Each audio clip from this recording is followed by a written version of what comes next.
আসসালামু আলাইকুম। কেমন আছেন সবাই? আশা করি ভালো আছেন। সবাইকে স্বাগতম আমার চ্যানেল জুয়েলারি অর্ডারতে। আজকে আপনাদের দেখাবো এই নীল কালারের চুড়িটা আমি কিভাবে তৈরি করেছি। তাহলে চলুন দেখে নেওয়া যাক। ১ম এ আমি নিয়ে নিয়েছি একটি চুড়ির বেস, তারপর আমি নিয়ে নিয়েছি একটি নীল কালারের কাপড়, তারপর আমি নিয়ে নিয়েছি একটি ফেব্রিক গ্লু, আর তারপর আমি নিয়ে নিয়েছি একটি কেচি।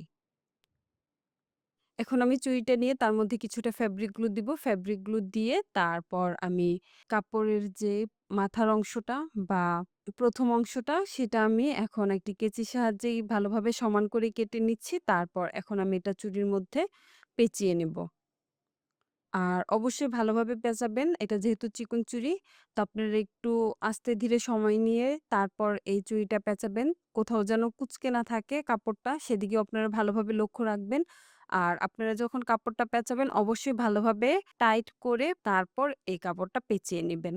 আর এবার ঈদের ড্রেসটা আমার যেহেতু নীল কালারের, তো আমি ভেবে রেখেছি এরকম আমি নীল কালারের আরো অনেকগুলো চুড়ি বানাবো স্টোনের, যাতে পরলে অনেক সুন্দর লাগে। আপনারাও চাইলে এই ধরনের চুড়িগুলো বানিয়ে আপনাদের ফ্রেন্ডস অ্যান্ড ফ্যামিলিকে গিফট করতে পারেন বা আপনাদের নিজেদের পরার জন্য তৈরি করতে পারেন। এ ধরনের চুড়িগুলো বানাতে যে অনেক বেশি খরচ হয় এরকম কিন্তু না। খুবই অল্প খরচে এই চুড়িগুলো বাসায় বানানো যায়। আমার চুড়িটা পেঁচিয়ে নেওয়া শেষ। কাপড়ের যে আরো একটি সাইড আছে সেই সাইডটা আমি মুড়িয়ে নিয়ে তারপর এখন একটি কেচির সাহায্যে এক্সট্রা অংশ কেটে নিচ্ছি।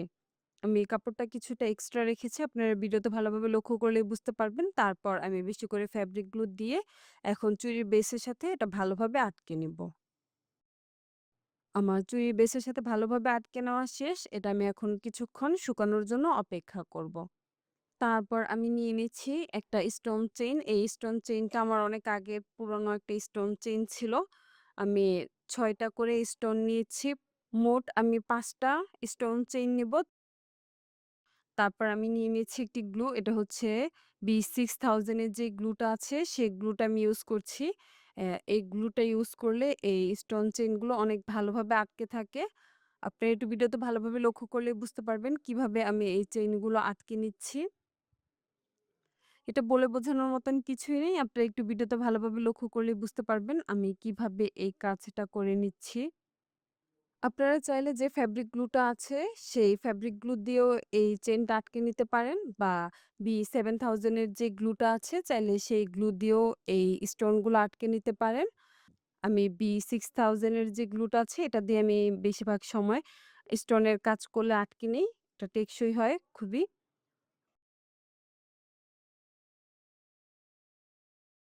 এই চুড়িটা আমি এখন কিছুক্ষণ ভালোভাবে শুকিয়ে নিব। শুকিয়ে নেওয়ার পর তারপর আমি এটার মধ্যে জরি সুতা পেঁচাবো। চুড়ির নিচের যে সাইডটা আছে সেখানে আমি B6000 এর এই গ্লুটা অল্প করে আটকে নিয়েছি। তারপর আমি নিয়ে নিয়েছি একটি জরি সুতা। এখন এই জরি সুতাটা আমি কিছুক্ষণ ভালোভাবে চেপে ধরে রাখবো। কিছুক্ষণ চেপে ধরে রাখলে এটা ভালোভাবে আটকে যাবে। তারপর আমি এখন এই জরি সুতাটা কিভাবে পেঁচিয়ে নিচ্ছি আপনারা একটু ভিডিওতে ভালোভাবে লক্ষ্য করলেই বুঝতে পারবেন। আপনাদের কাছে যদি জরি সুতা না থাকে আপনারা চাইলে আপনাদের কাছে যেই টাইপের সুতা থাকে সেই সুতাগুলো দিয়েও আপনারা এটা পেঁচিয়ে নিতে পারেন। আমার জরি সুতাটা পেঁচিয়ে নেওয়া শেষ। এখন আমি জরি সুতাটার যে এক্সট্রা অংশ আছে এটা আমি একটি কেচির সাহায্যে কেটে নিচ্ছি। আর B6000 যে গ্লুটা আমি দিয়ে নিয়েছি এটা আমি এখন কিছুক্ষণ চেপে ধরে ভালোভাবে শুকিয়ে নেব, যাতে খুলে না যায়। আমার এই জরি সুতাটা যখন ভালোভাবে শুকিয়ে যাবে, তখন আমি অন্য যে জরি সুতাগুলো আছে সেগুলোর কাজ করা আবারও শুরু করব। এটা একটু সময় সাপেক্ষ।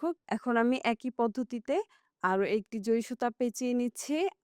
এখানে বলে বোঝানোর মতন কিছুই নেই। আর আপনাদের যদি আমার ভিডিও রিলেটেড কোনো প্রশ্ন থেকে থাকে অবশ্যই আমাকে কমেন্ট করে জানাতে ভুলবেন না। আমি চেষ্টা করব আপনাদের কমেন্টে রিপ্লাই করতে। আর আমার ভিডিওটি যদি আপনাদের ভালো লেগে থাকে অবশ্যই আমার চ্যানেলটি সাবস্ক্রাইব করবেন। পাশে থাকা বেল আইকনটি ক্লিক করে দিবেন। আর আপনারা যখন এই চুড়িগুলো বানাবেন চেষ্টা করবেন অবশ্যই আগে ভালোভাবে শুকিয়ে নিতে। আর তার জন্য আপনারা ৮ থেকে ৯ ঘন্টা আগে ভালোভাবে শুকিয়ে নেবেন। তারপর এই চুড়িগুলো ব্যবহার করবেন। এতে দেখা যায় এই চুড়িগুলো অনেক টেকসই হবে এবং আপনারা এগুলো অনেকদিন ইউজ করতে পারবেন। আর আঠাগুলো খুলে যাবে না। আমার প্রত্যেকটা জরি সুতা পেঁচিয়ে নেওয়া শেষ। তারপর আমার মনে হচ্ছিল এই অংশগুলো একটু ফাঁকা, তাই আমি নিয়ে নিয়েছি কিছু আই শেপ মিরর আর নিয়ে নিয়েছি কিছু রাউন্ড শেপ মিরর। তারপর এই মিররগুলো আমি কিভাবে এই চুড়ির সাথে আটকে নিচ্ছি, আপনারা একটু ভিডিওতে ভালোভাবে লক্ষ্য করলেই বুঝতে পারবেন। আপনারা যখন এই চুড়িগুলো একসাথে অনেকগুলো বানিয়ে হাতে পরবেন, তখন দেখবেন অনেক সুন্দর লাগবে। আপনারা চাইলে কালারফুল বা একই কালারের সবগুলো চুড়ি না বানিয়ে, একেকটা চুড়ি একেক কালারের বানালেও সুন্দর লাগবে। আমি এখন এই মিররগুলো আঠার মধ্যে আটকে নিচ্ছি।